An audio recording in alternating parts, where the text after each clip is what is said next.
We're in the middle of Perek Tetvav of Melachim Alef, and I'm going to put immediately onto the screen today the map of the genealogy of who's who, because it gets very confusing very quickly to know who's in the story and when they're in the story. I'll just turn this off so it's not in the way. And let me zoom in over here. Today we're part 2 of Melachim Alef Perek Tetvav. So I just put this chart up. It's not a map, it's a chart, I guess. A lot lining up the who's who. Last we learned, we focused on Aviyah, sometimes called Aviyam, and his battles with Yirav-am. Notice that, and that's why it's set up as it is, Malchut Yisrael on the right, Malchut Yehuda on the left, and there's overlap. Yirav-am ben Nevat rules for 22 years, and the changeover in power from Rechav-am to his son Aviyah, in fact, also the beginning of the Malchut Asa is during the time period of Yirav-am. On the outer margins here, right and left, are the Nevi'im who spoke to those kings. Note the bifurcation: Achia Shiloni from Malchut Yisrael, Shemaiah and Ido from Malchut Yehuda, just for consideration. So we appreciate that there's overlap. We appreciate that just in terms of how the story is told, it's going to oscillate between Malchut Yisrael and Malchut Yehuda and back and forth. Obviously, there are events transpiring concurrent one to the other.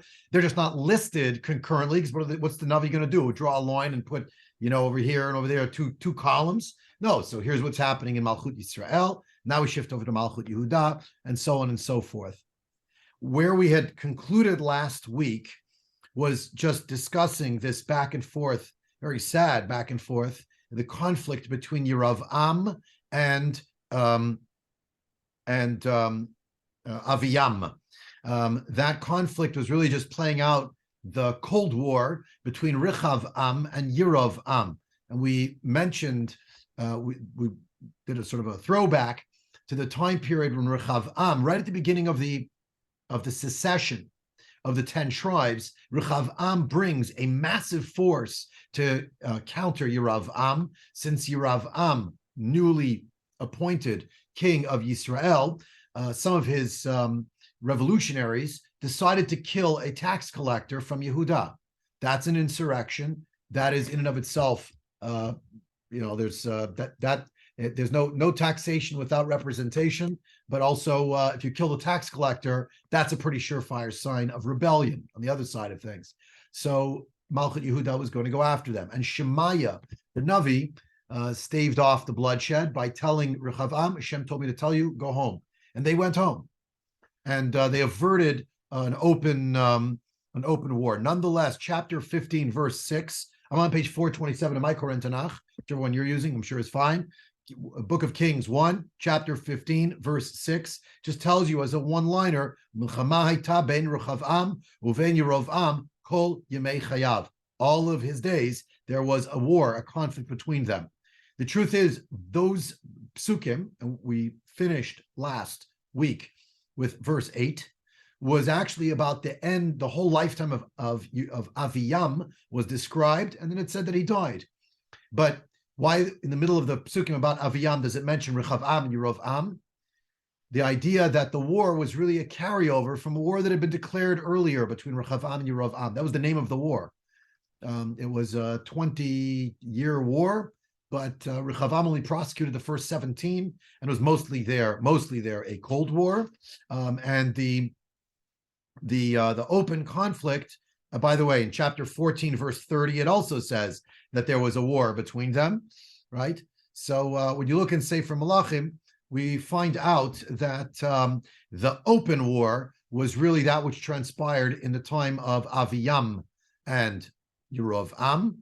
And we saw last time the map of all the different places that Aviyam captured from Yirav-am, which of course, and we came with a big speech, brings us to a certain feeling of confidence, maybe justifiable confidence, that Aviyam, and by extension Malchut Yehuda, feels, even though they're smaller numerically, they feel they've triumphed over Malchut Yisrael. It's a surefire sign of their justice, their righteousness, that Hashem is with them, etc. Right? So we talked about that. And now we shift over, still in the days, because it's not exactly lined up. Yeravam reigns for 22 years, right? And Rechavam and Aviyah is 20 years in total. And then comes Asa. We'll focus on Asa today. He rules for a total of 41 years. And look at all of the, you can just see it now, sort of as a preview. Look at all of the upheaval that transpires in Malchut Yisrael within the stability of the 41 years of Malchut Asa in the realm of Malchut, in the kingdom of Yehuda, right? We won't get this far today. We won't even deal with all of Basha, maybe. We'll see how far we get.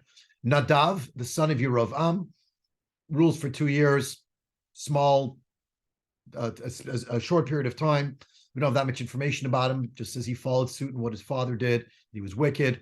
And we'll come to Basha. We're going to get to to understand who is Basha. We know Nadav is Yerovam's son. Who's Basha? How did he get into the mix? We'll come to that hopefully a little later today. So this is just to orient you so you understand where we're going. We're here right now. I'm going to focus on Asa. And if you look with me in the Navi, again, chapter 15, verse 9, Pasuk Tet, Vishnat Esrim Lirovam Melech Yisrael, Malach Asa al Yehuda. V'arba'im ve'achat shana Malach b'Yerushalayim, v'shem imo Ma'acha bat Avishalom. That's curious. We find out that he was in the 20th year of Yerovam. Fine, as I explained. He reigned for 41 years. We have it on the chart. But his mother's name was Ma'acha bat Avishalom, which is strange because on the top of this page that I'm looking at, chapter 15, verse 2, it actually says that in the 3 years of Aviyam reigning, his mother's name was Ma'acha bat Avishalom. So are they brothers? No, because it says that Asa is the son of Aviyam. So if he's the son, that's verse 8, chapter 15, verse 8, Aviyam died and his son, Asa, continued. The question becomes, how could they have the same name for the same mother? And the short answer is, let me just skip this for a moment here. We'll hopefully come back to that piece in the Abarbanel. The Radak just says it's not actually literally his mother, right? V'lo im Asa ela im Aviyam aviv. Right? She's the mother of his father. She's his paternal grandmother. That's what happens. Sometimes the grandparent is called after the parent. What's an example? In Sefer Shmot, in the very first parsha of the book that bears that name, the parsha that bears the name of the book, Vatavon el Reuel avihen, and Reuel is really the grandfather. It's Yitro's father is Reuel, but they said Reuel. That's an example. Zachar la'asa Eim Aviv, Bavur Shaita Overet Avodat Gilulim, Kimo She Omrim, as we're going to learn further along. Ashter Asa, Asta Miflatzit Lashera, Vimkoza Asa, that's an interesting homonym. Asa Yashar Ben Hashem V'lo Achareh. It mentions, with regard to Asa, that the queen mother was now the grandmother, really. She was the grandmother of the king. She was the mother of her father. Of his father, rather. She continued with Avodah Zarah. And therefore, you should realize she was still an influence, and probably a big influence on the life of Asa, but he didn't follow her. He did his own thing. Here's the Ralbag on the same vein. Yidameh she'em imo gadla oto.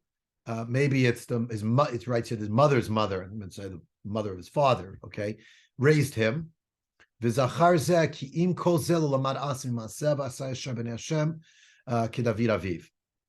contrast and to tell you he didn't follow the culture that his mother had, but rather he followed Hashem.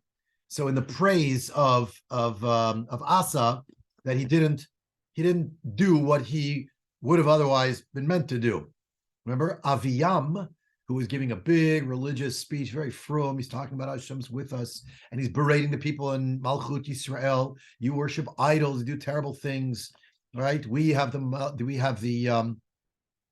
Beit HaMikdash. We have korbanot, and we're doing things, a menorah and a shulchan. We have all the trappings of statehood, and everything's good.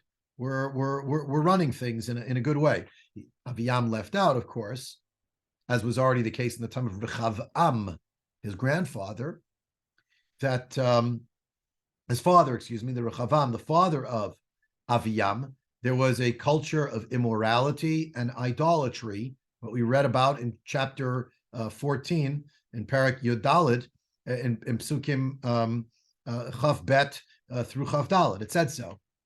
So he gave a good speech, but he was leaving out the societal ills in order to get where he needed to go. But Asa, we learn, verse 11, back to page 427. In my version, Parak Tetvav, Pasuk Yud Aleph, 15, verse 21. Vayas Asa Yashar b'nei Hashem keDavid Aviv. What does it mean that he was upright in the eyes of Hashem, like David had done? Vayav, notice not Shlomo, but David. Vayaver hakedeshim min haaretz. He got rid of the prostitutes. By the male prostitutes. Min haaretz. Vayasar et kol gilulim asher asu avotav. And he got rid of all of the idols that had been made by his forefathers. V'gam et ma'acha imo. Also his mother, Ma'acha, again, not his mother, but his grandmother. Vayisira migvira, asher asta miflatzet la'ashera, vayichod asa et miflatzta, vayisrof benachal Kidron. He destroyed it. He ground up this idol that she made, some kind of a monstrous idol. He ground it up, and he burnt it in Nachal Kidron. Where's Nachal Kidron? If you ever went to the Kotel, so on the other side of the old city, where Har HaZeitim is, Mount of Olives, between the mountain of Har HaBayit and the mountain of Har HaZeitim, the Mountain of Olives, there's a valley. That's Nachal Kidron. So that's where he destroyed it. Why did he put it there?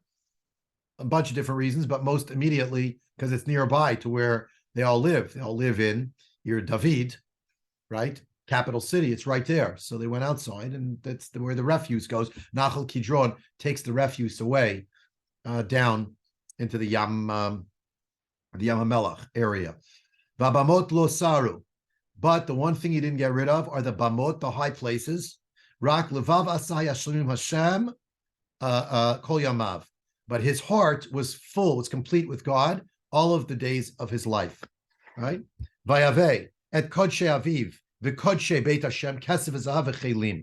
He brought all of the that which was sacrosanct, meaning it had been designated by his father for kodshim, for Hashem, and that which was set aside for the Beit Hashem, gold, silver, gold, and all of the vessels. And by the by, there was a war that continued unabated during the entire lifetime of Asa and of Basha. And of course, we're wondering, wait, nobody ever mentioned Basha's name. So I go back up here. Where's Basha? Somehow things went from Nadav, the son of Yeravam, to Basha. Why didn't the Navi tell us the story about Basha here? Where is it? The answer is we're focused on Malchut Yehuda. So instead of breaking in and saying, and then meanwhile, the camera, in quotation marks, stays with Malchut Yehuda. The story is told with regard to Malchut Yehuda, and will be told, you just flip the page in your Tanakh, until you get to verse 25. To verse 25. Pasuk Chaf Hey. Okay? Pasuk Chaf Hey. Parak Tetvav, Pasuk Chaf Hey. Flip there. We're going a little out of order today, but I'm trying to show you that's how things are structured. If you want to know who is Nadav and how do we get to this fellow named Basha, verse 25, V'nadav ben Yerovam, Malach Yisrael b'shnat shtayim la'asa melech Yehuda, v'yimloch Yisrael shnatayim. He reigned for 2 years. V'yatzara b'nei Hashem, v'yelech b'derech aviv v'chatato asher chtit Yisrael. Nadav, the son of Yerovam, was a chip off the old block. He did what his father did. Therefore, he was also wicked. And you know what happened? That created a conspiracy. It made it ripe for someone to get up and say, we're getting rid of this guy.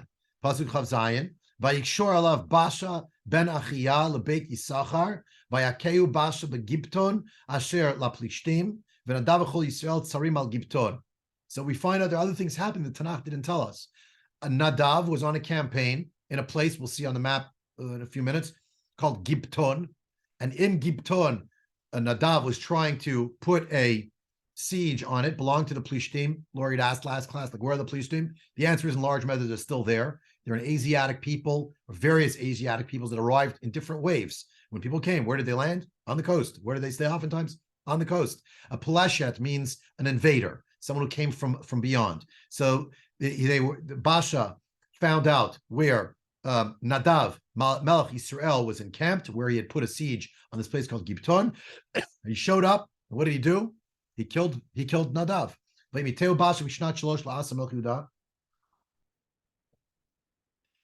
He put him to death, and he reigned in his stead. He took over. And what else did he do? He cut kol beit Yeravam. He killed off everybody. Lo yishir kol neshama Yeravam ad hishmido. Ki dvar Hashem asher diber biyad avdo Achi Shiloni. Remember, Achi Shiloni had told Yeravam ben Nevat his dynasty would end. When the word gets out that there is a contract, a divine contract on somebody's head, they got the word, you'll be taken down and you'll be killed, and your whole family and the whole lineage. It's just a matter of time. It doesn't require Nevi'im. Someone else is going to get up and say, maybe that should be me. That's what Basha did. And so he did a takedown of Nadav, and he took over. Al chatot Yerovam asher chata b'asher hichtit Yisrael b'chaso asher hichiset Hashem Elokei Yisrael. Is regarding the sins of Yeravam. You'll say, well, wait a second. Did Basha hear from a Navi? He didn't have to. The point was, Yeravam was told, and the word went out from Zion, if you will, Yeravam's time is limited. Now, it turned out not to be in the time of Yeravam, but in the time of his son Nadav. Over in Malchut Yehuda, the king is none other than Melech Yehuda Asa. Asa, the son of Aviyam, the son of Rechavam, the son of Shlomo, the son of David. There's a lineage. But the point is, he didn't last for too long, Nadav. V'yeter, Divrei Nadav, v'chol asher asa, halohim ktuvim, al Sefer, Divrei Hayamim Achi Yisrael, milchama hayta bein Asa uvein Basha Melech Yisrael kol yemehem. That pasuk Lamed, verse 32, is the same pasuk we just read a page earlier. Yeah. And we find out verse 36, 33, and 34. Bishnat shalosh la'asa melech Yehuda malach Basha ben Achia al kol Yisrael betirza esrim ve'arba shana. He reigned for 24 years in Tirza. Where's Tirza? We'll see it on the map in a bit. Vayas hara b'nei Hashem vayelech b'derech Yerovam v'chatato asher hechtit Yisrael, and he was wicked. He followed it the way of Yerovam. I thought Basha took down Nadav, son of Yerovam, because Yerovam's family needed to be punished because of their wickedness. Yeah, but, politics, and Basha, now that he took over, why not make the most of it? And he was just as wicked as the people who came before. Yeah. So we stop here. If you were reading into chapter 16, you'd see now a Navi's going to come talk to Basha, and the story is going to continue for a period of time focused on Malchut Yisrael. I leapfrogged over the stories between Asa and Basha, which I want to focus on for the rest of today, on the story of Asa, in order to just get a picture of what's happening again based on this chart. Okay, so now we saw the chart. We just figured out, okay, who's Nadav? He's his son. Basha, an interloper, a rebel, whatever you want to say. He installed himself. He killed off Nadav, but he was just as bad. And all of this happened 24 years that he reigned in Tirza. This was all during the reign of Asa. So we're going to have Asa reigns at the beginning for the last 2 years of Yeravam ben Nevat. Asa continues through Nadav and through all of Basha's reign, and we'll see a bunch of other people while Asa is still the king.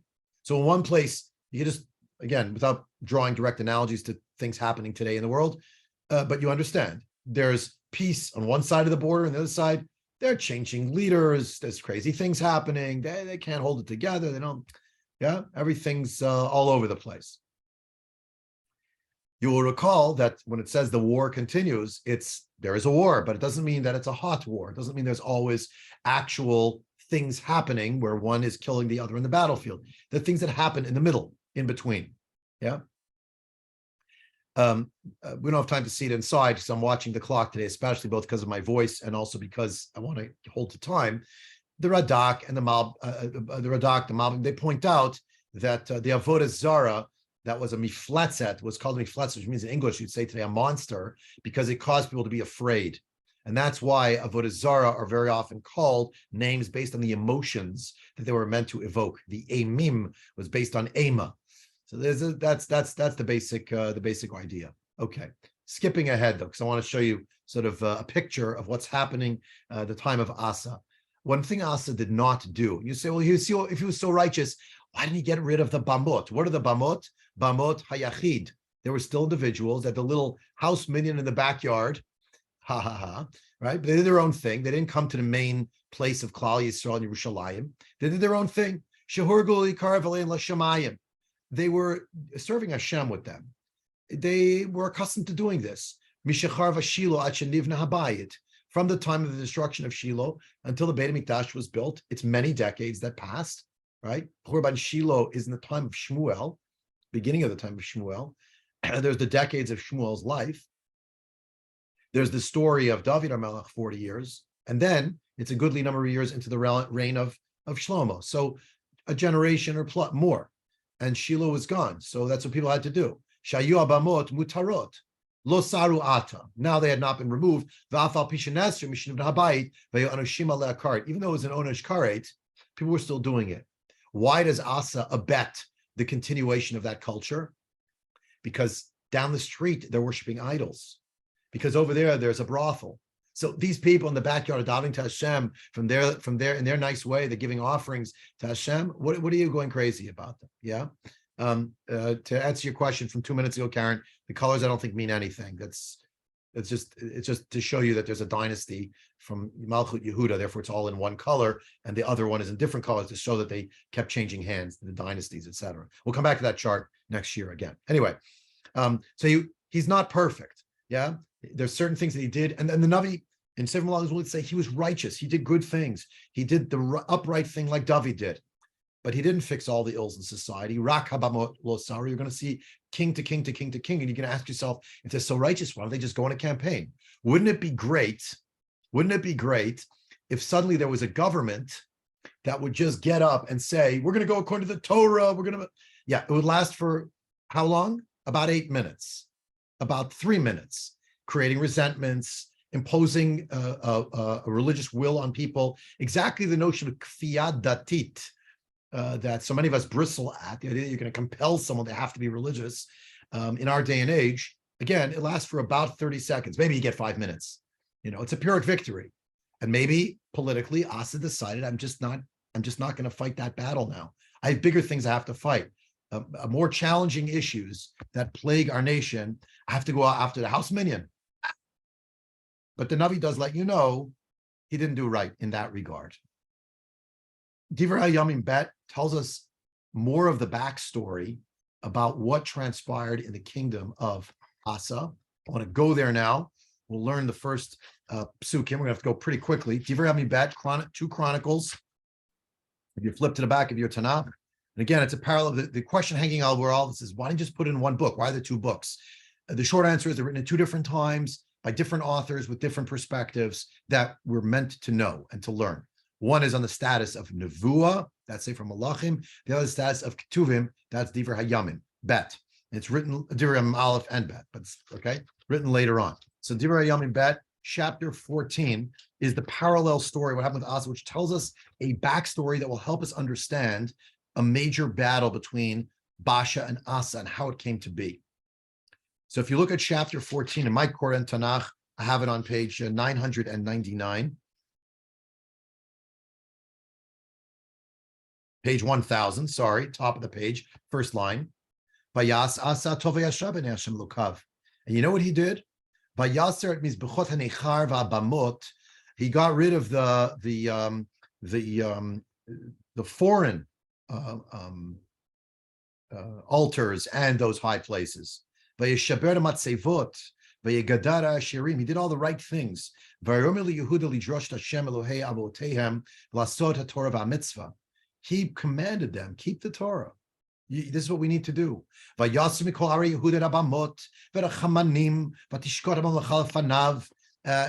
was calm. Now, you're reading here, he got rid of the high places. But it seems like, based on Sefer Melachim Alef, it doesn't mean he got rid of the high places serving Hashem. Or at least not entirely. He didn't root out the culture. Maybe he, sort of whack-a-mole. He got some of them, but he didn't root out the culture. And therefore, it's on him as the leader in some way that he didn't fulfill this. Vayiven are Mitzura, be Yehuda. Ki shakta aretz v'nimam l'chama b'shanim ha'ela kinech Hashem lo. What did he do? He built up different fortified cities. Who else had built up fortified cities in Malchut Yehuda? His father. Remember, Rechav Am had built his grandfather. Rechav Am had built all sorts of fortified cities, and it didn't amount to a hill of beans, unfortunately, because Sheshach, the king of Egypt, showed up and as a marauder, and he took everything. So their QME, the quality of military edge, didn't matter. Hashem wasn't with them. They lost it all. Here there was quiet. Asa used that time to fortify. We're going to make a wall, a tower and stockade. Sound familiar? Those know early Zionist, modern Zionist history. Choma u'migdal. That's choma u'migdalim. Tlatayim uvrichim. We'll make the doors and the gates and with the walls, right? The locks. The gate doors will have locks. Odenu haaretz lefanenu ki darashnu Hashem Elokeinu darashnu vayanach lanu misaviv vayivnu vayatzlichu. We served Hashem. We sought out Hashem. We did a tshuva process. We seek Hashem, our God. God gave us peace, and therefore we're going to build, and we're going to have atzlacha. And they did. They did. Pasuk Zayin. Vayhila asa chayal nosei Sina varomach mihuda 300,000 umibinyamin nosei magen v'dorchei keshet 280 alef kol el giborei chayil. So he's got 300,000 from Yehuda and 280,000 from Binyamin, who are soldiers, which gives lie. I put this, highlighted, gives lie to the idea that if only we keep the mitzvahs and we have a beautiful base medrash, which we absolutely need to have as a sine qua non of Jewish peoplehood. You shouldn't mistake what I'm saying right now, but to say that when we have that, we can just do away with having an army. They needed also an army. They needed also to be protected. But without Hashem's help, the army wouldn't mean anything. But with Hashem's protection, still needed something. But alas, you know what happened? People showed up from Africa. People came up from Africa, from southern Africa. Vayetze alehem zerach hakushi b'chayil elef alafim. Umarkavot 300 vayavo ad maresha. A whole big, huge group showed up, right? 1,000 times 1,000, right? It's 1,000,000 people showed up, and they come with all their different markavot 300. I don't think means literally 300 chariots. I think it means 300 chariot units. I'm not 100% sure because it seems a little off. 100, it's 1,000,000 people and just 300 chariots. Couldn't get more. I don't know. But they came to a place called Maresha.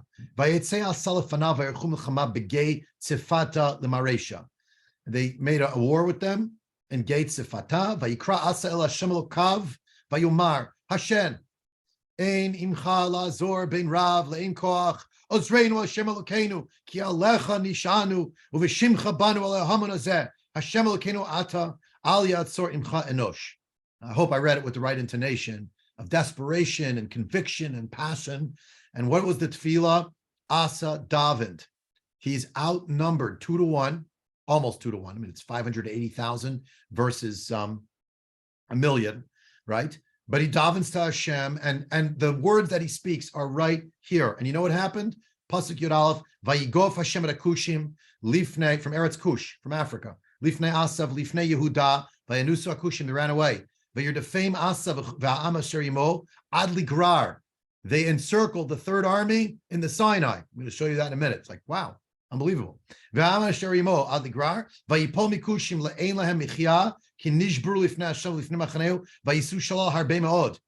spoils of war, they were broken by the forces of Yehuda. And what happened? The warriors in Yehuda, they were victorious, and they got all of their spoils of war. That they were afraid, these people who lived in the area of Grar. They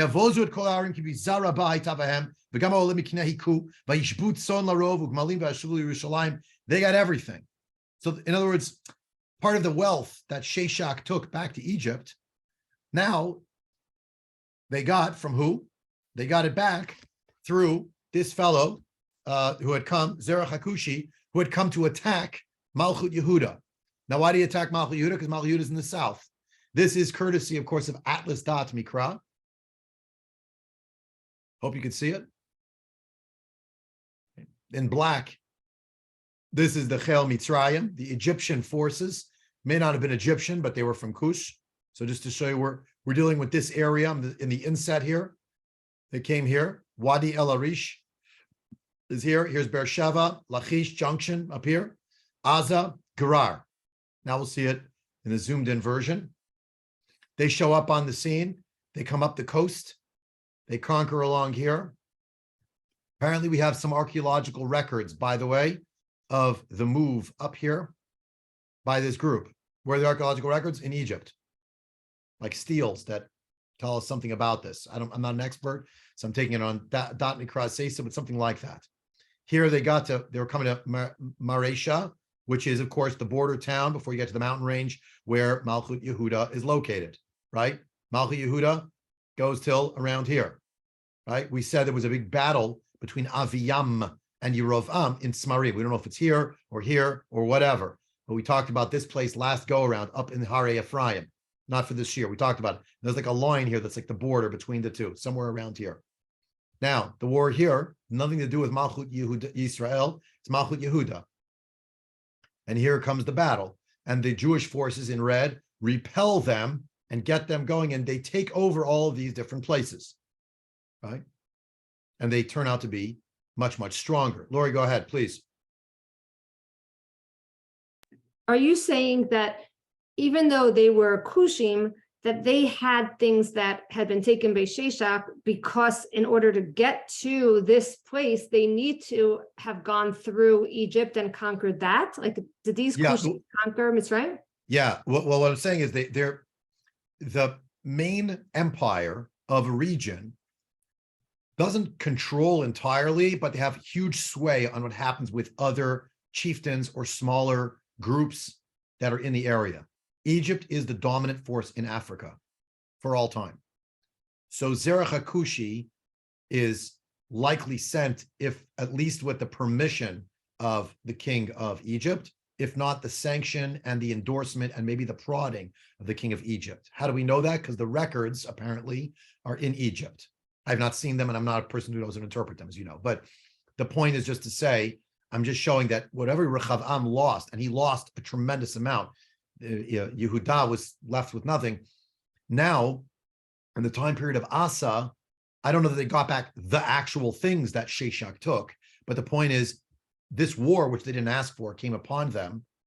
And you could say at the beginning, like, this is terrible. If there's such great people, the people of Malchut Yehuda, why is a war coming upon them? The answer is because here they're getting all these spoils of war at the end of it, right? In the end, they daven to Hashem, they do the right thing, and therefore the recompense is not only they win the war and it's a rout, right? It's 2-1, but they also get all of these towns. They expand the territory.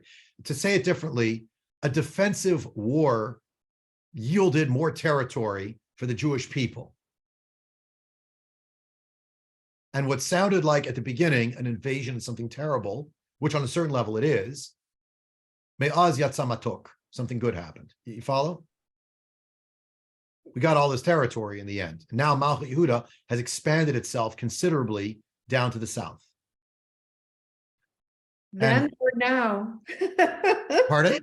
I said it sounds like not all that long ago. Right, right. So I'm actually, yeah. Yeah. I'm straining.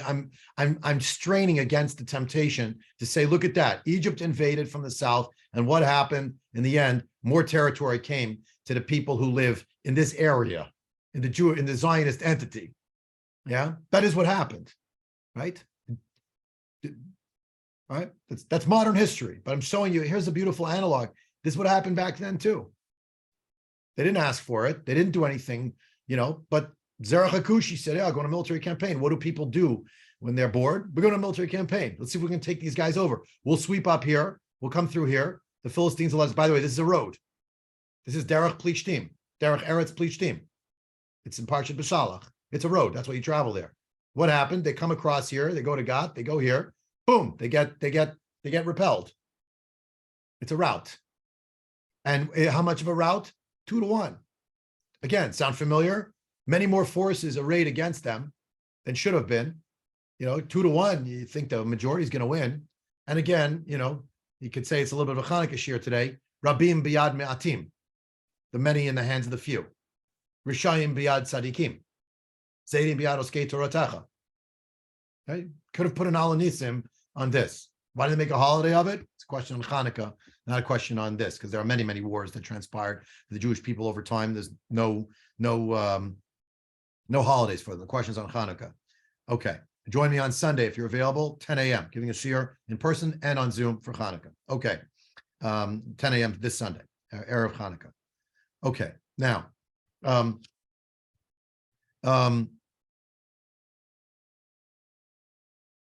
for want of time, well, why not?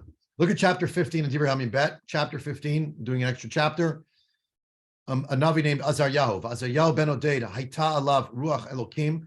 Vayetzil ifnei asav vayomer lo shma'uni asav v'chol Yehuda v'Inyamin. Hashem imachem biyotchem imo. God is with you when you're with God.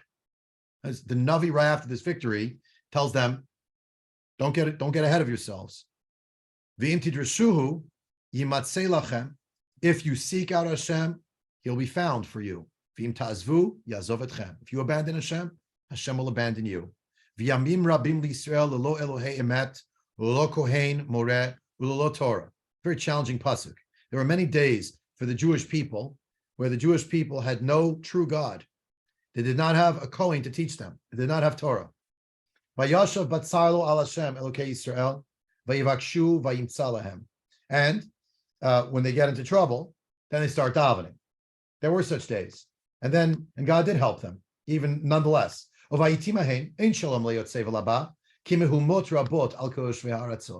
in fact, in those times, the people did not have peace, right? Basically, there was a lot of stress, a lot of anxiety, a lot of insecurity. People died in war, etc. Yeah. Goy begoy, ve'ir be'ir. There's a clash, the trampling one nation to the other and one city to another. Kilokim hamamam b'chol tzara. Why? Hashem put it upon them. Here, go ahead, fight. I'm not going to be involved, right? V'atem, and you chizku v'al yirpu yedechem ki yesh sachar lefeulatchem. Words that most of us, when we hear ki yesh sachar lefeulatchem, remind us of Racham Mavak al Baneha. Yirmiyahu chapter 31. We read it in Rosh Hashanah. Ki yesh sachar lefeulatechem Hashem. That's not the first time it came up in Nach. It's right here. The Navi says to the Jewish people, you won the war because you sought out God. You know, there were days when that was not what was happening. Do you know those were days of great insecurity, great problems, great issues? And indeed, be strong. Don't become weak, meaning don't take your hands off the controls. The controls, not the control things, but of yourselves and of serving Hashem. Because there is going to a reward for your service, for what you do in serving Hashem. Right?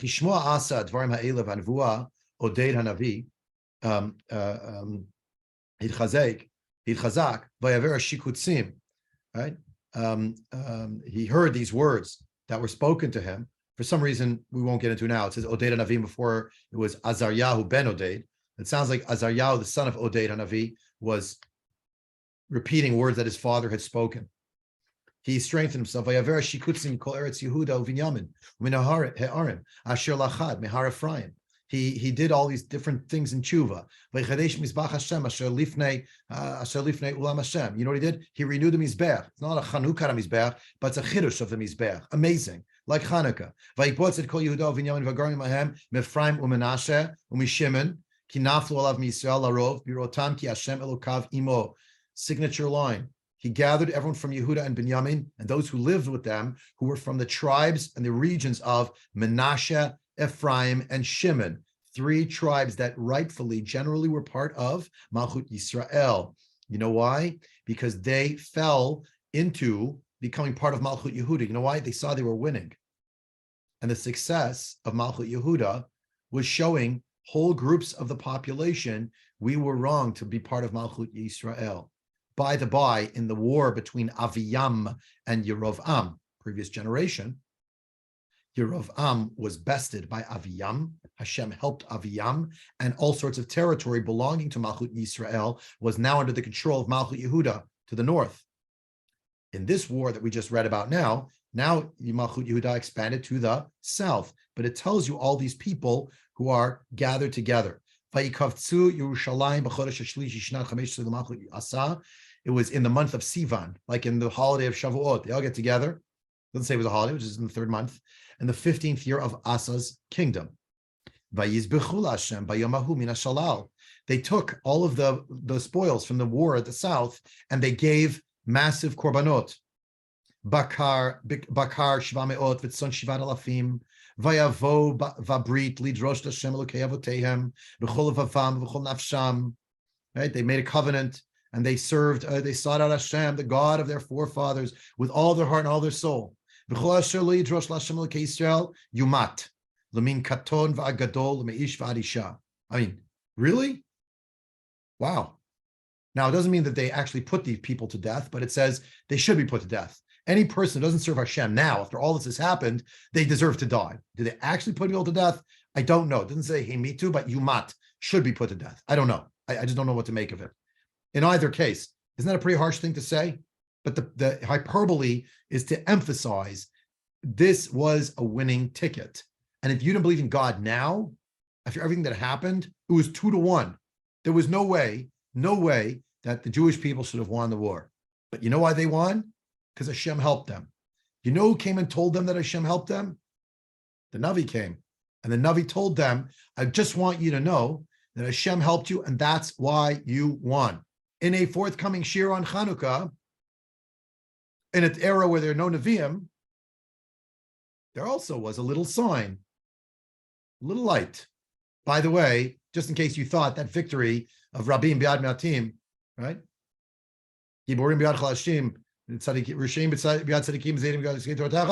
by the by, that was because of Hashem, in case it wasn't apparent, because with those odds, you can't win. That's what they were saying here. How could you not believe now, right?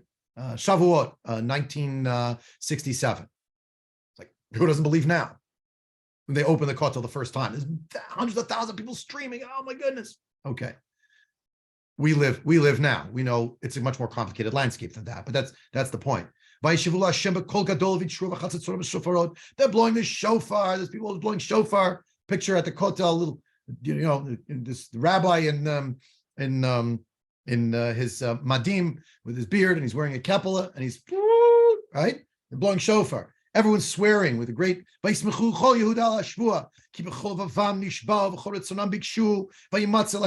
Vayanach Hashem lahem misaviv, and God gave them peace. The Ma'acha Aim Asa Hamelach Hesira Megvira Asher Astala Ashera Miflatzet, and Ma'acha, who is a force in the royal retinue, this is the point where she was removed. Vayichod Asat Miflatzta Vayadek Vayisrof Menachal Kidron. Now, remember that story? We just learned that a few minutes ago at the beginning of the shiur in Melachim Alef. Oh, so that was in Melachim Alef. And now at Divrei we're getting the backstory. At what moment did Asa get up and have this whole campaign to purify the whole place? And he got rid of the queen grandmother. How did he do it? When did he do it? After they won a big war. Oh my goodness. It's so obvious that Avodah Zarah is false and it's craziness. And we're not going to do that. And this woman, who happens to be my grandmother, is what he's saying, but she comes from this northern place where they worship idols. We're not going to do that. Forget it. And nobody opposes him now. But Pasuk Yud Zayin, Vabamot lo saram Yisrael, Rak levav asa hayashlim kol yamav. Vayave et kodshe avi v'kodeshav beit Elohim kesef v'zahav v'chelim. Umilchama lo hayata ad shnat 35 l'malchut Asa. This story we found out, look at verse 10, was in the 15th year of Asa's reign. There was no war till the 35th year of Asa's reign. They got 20 years of Sheket. Why? Because they were saved by Hashem. Hashem gave them 20 years. Why? Because they're Baalei Tshuva. And that is the point that we're up to. We'll have to stop here. But that's the Nekuda that we're up to in Melachim Aleph, chapter 15, right? Pasuk Tetvav. That's where it ends, verse 15, right? In Parak Tetvav, Pasuk Tetvav, 15:15. That's what we're stopping, right? And it's amazing. And now in Divrei Bet, we get the backstory about what Asa actually had done as a result of a war that we don't even hear about in Melachim Alef, but we learn about in Melachim, in a Sefer Divrei Bet, which gives us the backstory to understand more about Asa. Again, with the big mystery hanging over everything. So why isn't it actually in Sefer Melachim Alef? And the answer has to do, of course, with, as we keep saying, the themes of Melachim Alef versus the themes of Divrei Hayamim Bet, which we'll have to come back to both of these, God willing, next time we learn. That's all we have time for today. Wish everyone a great day. Tzeichum Shalom for those going to Eretz Yisrael next week. We will learn, God willing, Sunday at 10 a.m. 10 a.m. Shiur on Chanuka. Wish everyone a good Shabbos, and thanks for coming.